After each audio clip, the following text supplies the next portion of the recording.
Hey music junkies, Professor of Rock, always here to celebrate the greatest artists and the greatest songs of all time. I tell you what, if you love music, we do this every single day.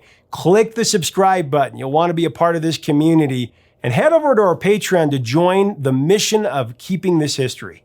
Now reflect on a time that you've been stunned with the talent of a precocious youngster that left you with the impression that you've just witnessed future greatness. That was exactly how audiences felt when seeing the performance of a diminutive child prodigy in the late 50s and early 60s named Stevie Winwood. Famed producer and founder of Island Records, Chris Blackwell, said that hearing Stevie Winwood was like Ray Charles on helium. I love that quote. Winwood was born into a very musical family in Handsworth, Birmingham, England. He began playing the piano at the age of 4, mimicking 30s and 40s dance ditties that his father fancied. By the time he was 8 years old, Stevie Winwood was already playing with his dad and his older brother Muff in the Ron Atkinson band. At 12, he was smuggled into pubs to play the piano with Muff and his friends. The piano actually had to be turned backwards on the stage so that Stevie's back was to the audience to hide the fact that he was well under the legal age to be playing in a pub. As a teenager in the Birmingham, England R&B scene, Winwood played a Hammond C3 organ and was called upon to back up such luminaries as John Lee Hooker, B.B. King, Chuck Berry, and Bo Diddley. Incredible. Winwood modeled his magnificent singing style after the aforementioned Ray Charles. He developed a high tenor vocal range. Stevie loved Ray's phrasing and his ability to segue effortlessly from one genre to the next. It was a skill that Steve Winwood perfected as a teenager. The great Billy Joel recalls the moment that he first saw Steve Winwood perform. He said, and I quote, "I thought he was the greatest singer, the skinny little English kid singing Ray Charles," end of quote. Joel also called Steve Winwood his favorite piano player, which, of course, a huge compliment coming from the piano man himself. Steve Winwood made a welcome appearance later on Billy Joel's 1986 album, The Bridge. He played the Hammond B3 on the song Getting Closer.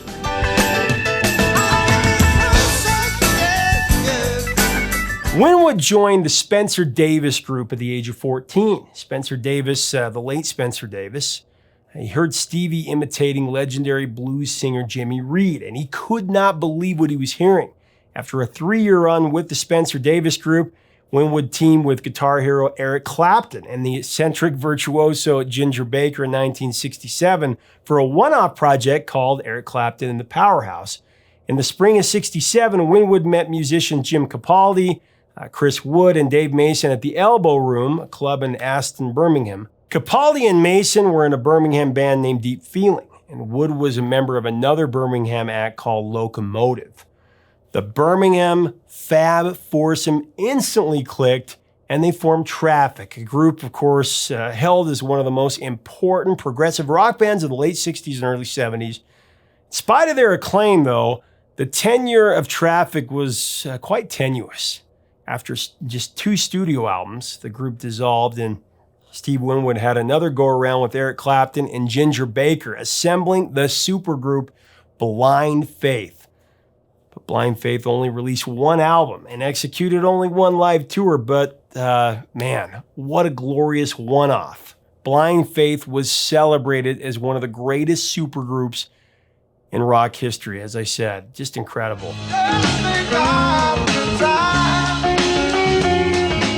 Winwood then reunited with Capaldi and Wood for a reunion album as Traffic in 1970, followed by 3 more studio albums, including the esteemed LP The Low Spark of High-Heeled Boys.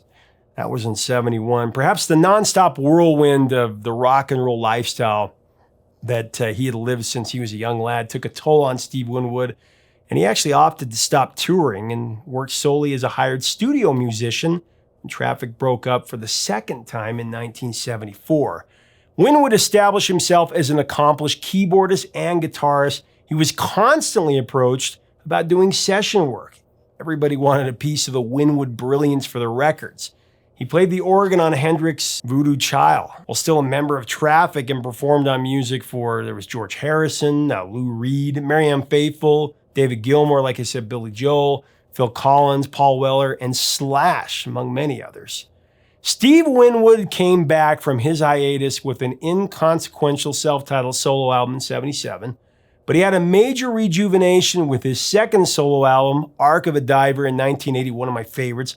Arc of a Diver catapulted Winwood into a new generation of fans and paved the way for his massive breakthrough LP, Back in the High Life, in '86, one of my favorites of the decade. He was nominated twice for Best British Male Vocalist at the Brit Awards in '88 and '89. He became a Rock and Roll Hall of Fame inductee as a co-founding member of Traffic in 2004. He is one of the most versatile vocalists of the rock era, bar none. A real renaissance man that he's mastered R&B, psychedelic, jazz, progressive rock, blues, and pop. Steve Winwood's voice alone makes him a legend with a capital L. It's as pure as the driven snow. Incomparable and transcendent. Having said that, here is my Steve Winwood fiver, starting with a few honorable mentions.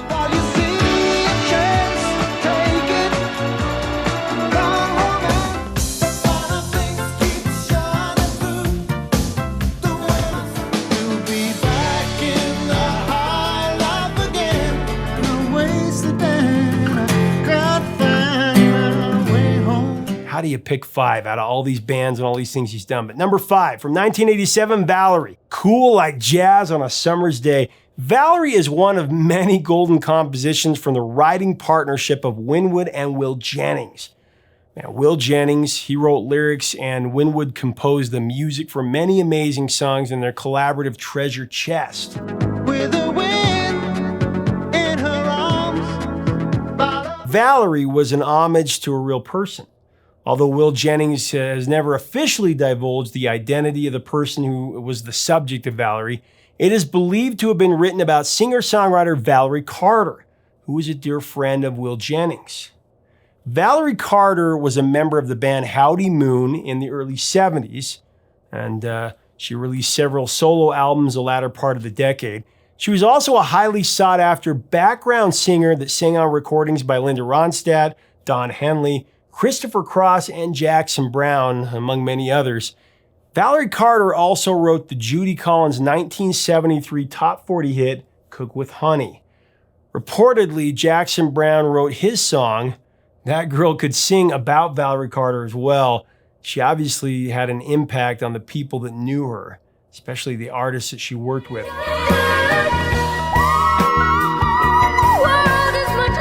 Valerie had a brilliant career ahead of her until she spiraled into heavy drug use, sadly, and her life was marred by poor health and brushes with the law until her death in 2017. That was the premise of Will Jennings' tribute to his friend.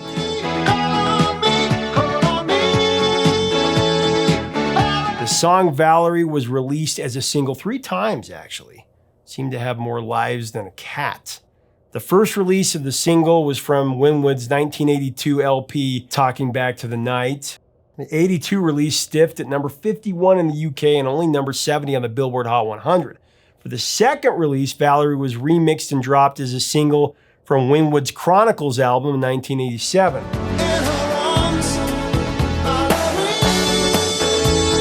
Valerie's second coming was a charm, with the remix version climbing to number 19 in the UK and number 9 on the Billboard Hot 100.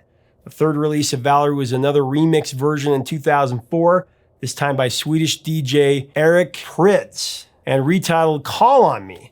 The 2004 remix included re-recorded vocals by Winwood to fit Prydz's computerized pulsating dance interpretation. Winwood was a big fan of the reworking, I guess, and very enthusiastic about providing new vocals.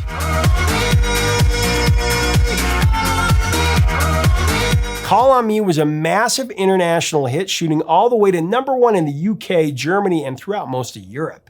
Number 4, from 1967, Dear Mr. Fantasy. What an epic song, man. The title track to Traffic's debut album, although the record was retitled to Heaven Is In Your Mind for the US release, Dear Mr. Fantasy is a fine exemplar of Steve Winwood's multifaceted ability to skillfully perform vocals in virtually any genre.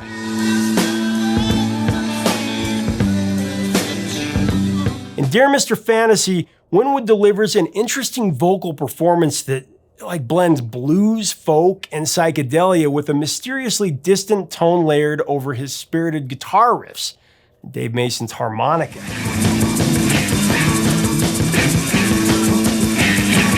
Winwood is known primarily as a keyboardist, especially for his exceptional organ playing, but I gotta tell you, Steve Winwood was also an incredible guitar player.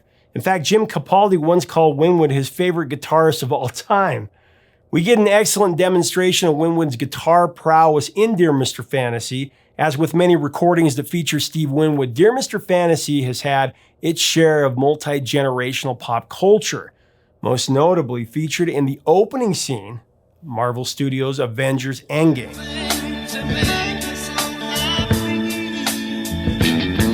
Number 3, Gimme Some Lovin', the soul-injected classic that Steve performed and penned during his 3-year stint with the Spencer Davis Group, a band originated in 1963 by the late great guitarist Spencer Davis. The Spencer Davis Group was intended to record reworked R&B tracks that the band members loved, but were not well known by the mass public. The band scored #1 hits in the UK with covers of 2 Jackie Edwards songs, Keep On Runnin' in '65, Somebody Help Me in early '66. Winwood, still referred to as Stevie Winwood, he was only 14 when he joined the Spencer Davis Group and was only 17 when he delivered one of the most iconic vocal performances of the rock era, when he sang lead on Gimme Some Lovin', of course in 1966. Gimme Some Lovin' evolved from a jam session, I guess, with music primarily created by Spencer Davis, Stevie's brother Muff Winwood. Immediately after hearing the melody, Steve began writing lyrics on his Hammond B3 organ, jumping off with the explosive pleading chorus. The process of completing the song was lightning quick. Gimme Some Lovin' shot to #2 in the UK, #1 in Canada, and #7 on the Billboard Hot 100.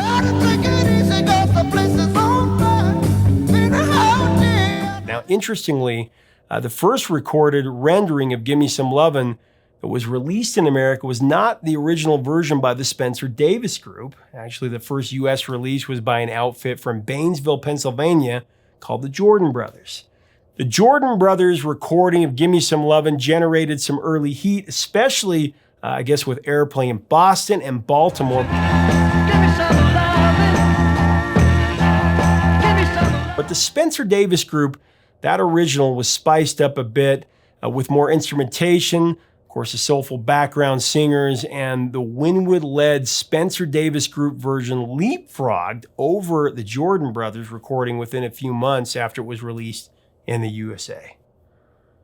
Gimme Some Lovin' is one of the most recognizable. It's just one of the favorite sing-along tunes in popular music. When it comes on, it's just like you gotta sing along. It moves you. You know, the universal fondness for the tune is in large part because of Steve Winwood's inspired vocal performance. It's even more remarkable considering how young he was on the original recording. You know, Gimme Some Lovin' has been used in countless TV shows, advertisements, and movies, placements in Days of Thunder, Sleepers, Big Chill, there's Notting Hill, and the Blues Brothers, where Belushi and Aykroyd covered the song, and they had a #18 pop hit with their version in 1980.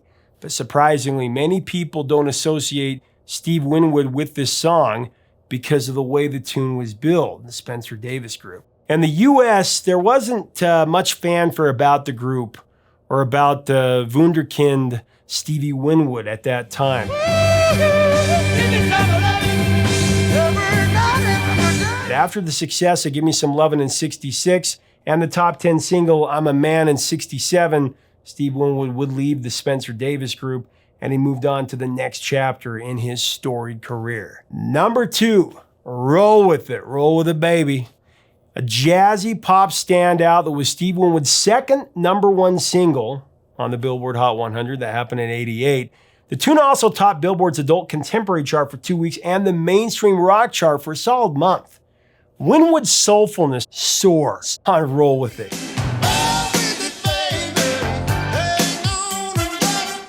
He takes his vocal power to another level, passionately projecting in tandem with the legendary Memphis horns, giving Roll With It throwback exhilaration of the early days of Motown.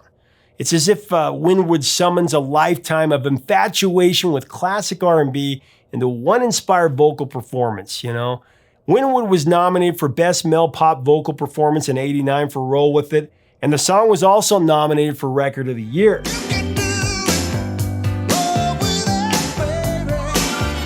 I have to mention that Roll With It has the distinction of being the last #1 song announced by my hero Casey Kasem as the host of the syndicated radio program American Top 40 on August 19, 1988. It was definitely the end of an era for sure. Now, as we go into our #1 spot, we want to thank our sponsor, Zenni Eyewear, the only eyewear for me. Click on the link below to design your own pair. You're gonna love it. And #1, Bring Me a Higher Love. Man, Steve Winwood and Will Jennings' grandiose, joyous opus about yearning for the euphoria of transcendental fulfillment. Higher Love was essentially the big breakout solo hit for Winwood. I mean, how could it not be? It's literally a perfect pop song.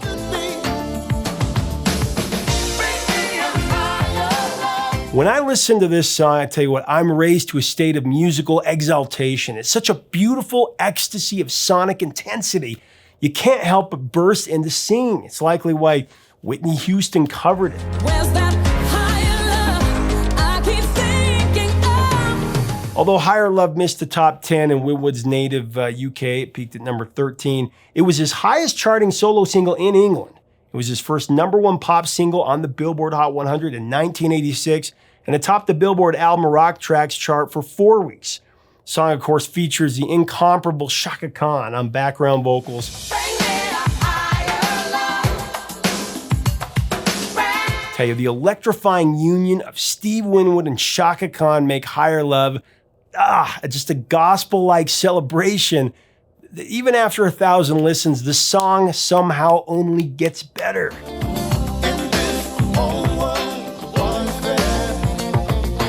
Man, Steve Winwood's brilliant musical arrangement, it's like a unique fusion of Afro-Caribbean rhythms and Celtic melodies. Funk master Nile Rodgers played rhythm guitar on the recording to give Higher Love an infectious groove.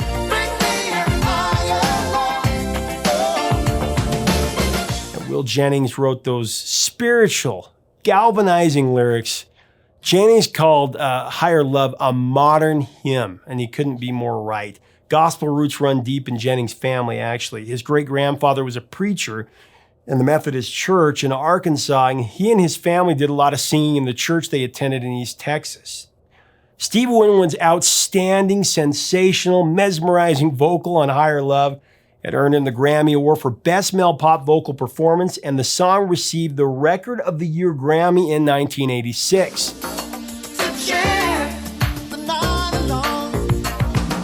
Down in the Heart or Hidden in the Stars Above, the enduring revelry of Higher Love has become a pop culture phenomenon, being used in a list of TV, film, and commercials too long to mention. And to me, it's the 80s pop equivalent of the Hope Diamond.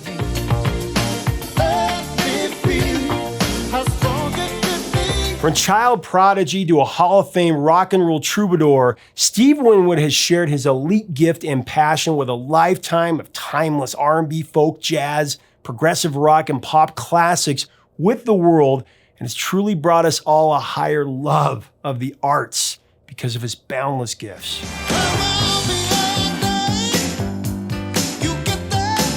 Leave us a comment about Steve Winwood. What is your Steve Winwood fiver? If you like this content, we do invite you to subscribe to be a part of our community.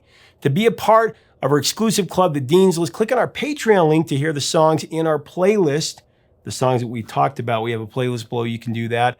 And to get Steve Winwood's music, click on our Amazon links below.